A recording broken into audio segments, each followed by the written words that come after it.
All right, so let's start with talking about the different kinds of characteristics that create perfect competition. Okay, so what is perfect competition and what allows for perfect competition? Okay. So what does it mean to be perfectly competitive? Okay, so first, little product differentiation. Okay, so product differentiation is how different your products are, right? So an iPhone is going to be pretty different from the Samsung Galaxy or whatever.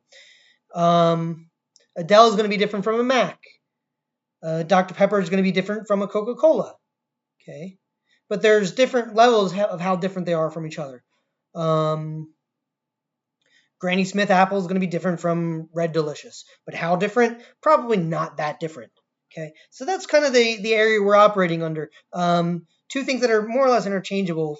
If I go to the grocery store and I see that Halo oranges are $4 more than a bag of ShopRite oranges or Acme oranges, I'll be like, nah, son, I'm gonna get the cheaper oranges, right?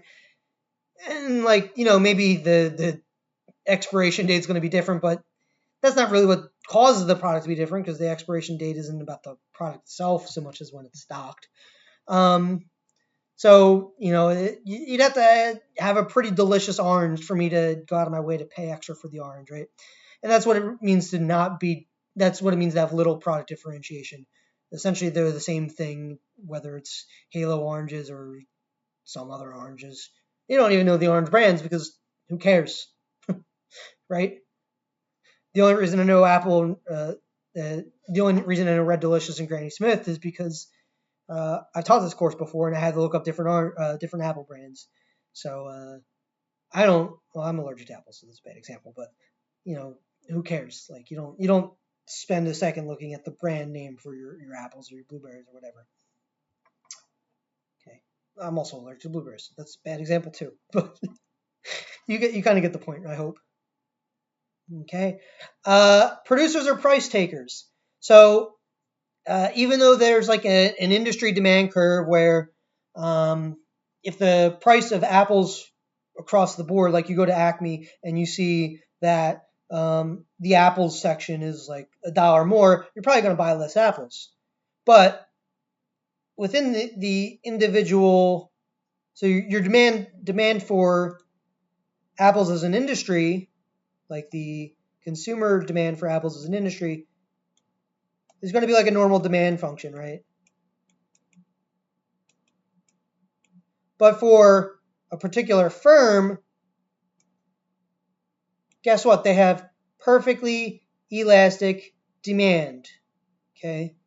They're what's called price takers. Okay?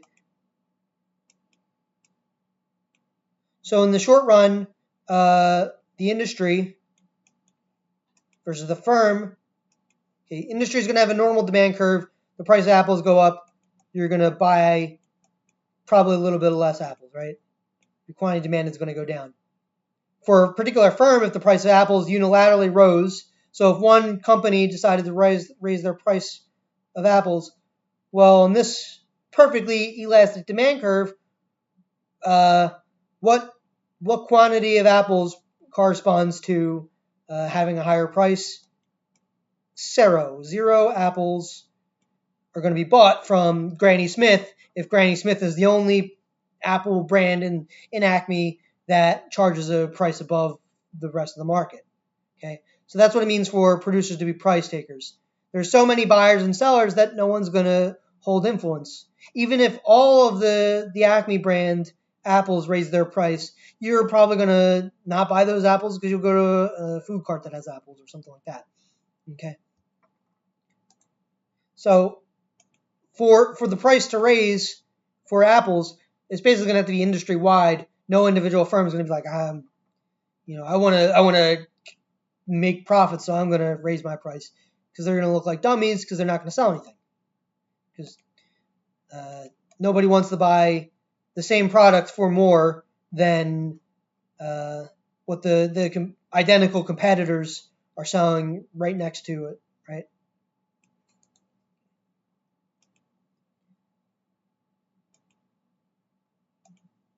So in order for you to be able to charge more, you're going to have differentiation, which then kind of shifts you away from perfect competition into what we call monopolistic competition. Okay.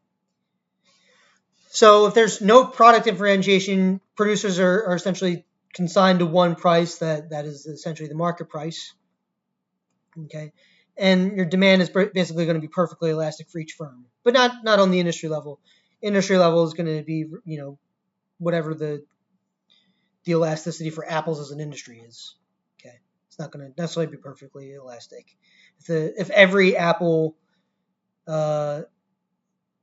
company raised their price $1, you might still buy an apple, right? It's not that you're going to stop buying apples altogether. But if one particular firm rose their price $1 and everybody else was the same, you're not going to buy that firm's apples. That's what it means to be perfectly elastic for just the firm. Okay, so we differentiate between the industry and the firm with perfect competition.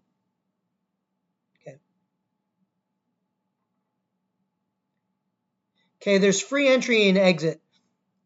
So because perfect competition generally has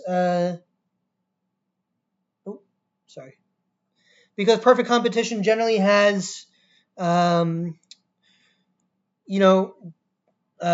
increasing returns to scale, decreasing returns to scale or constant returns to scale, it's very easy to enter the market.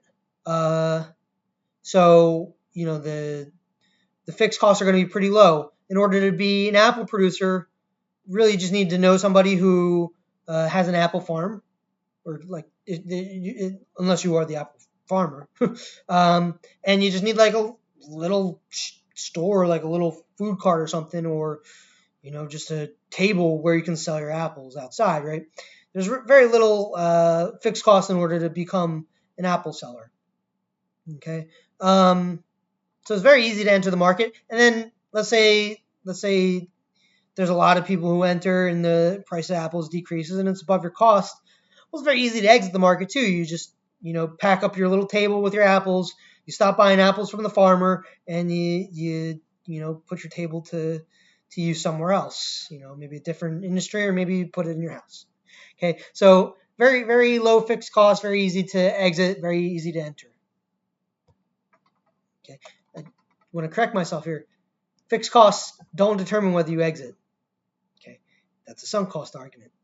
Okay, so it's still easy to exit, but not because the fixed cost is high or low. The cost of exiting is low, essentially. It's not like there's a bankruptcy cost, essentially. Okay. All right, which is not a condition required for perfect competition. Okay, so this is just a recap of the last slide. I'm going to stop and let you answer that.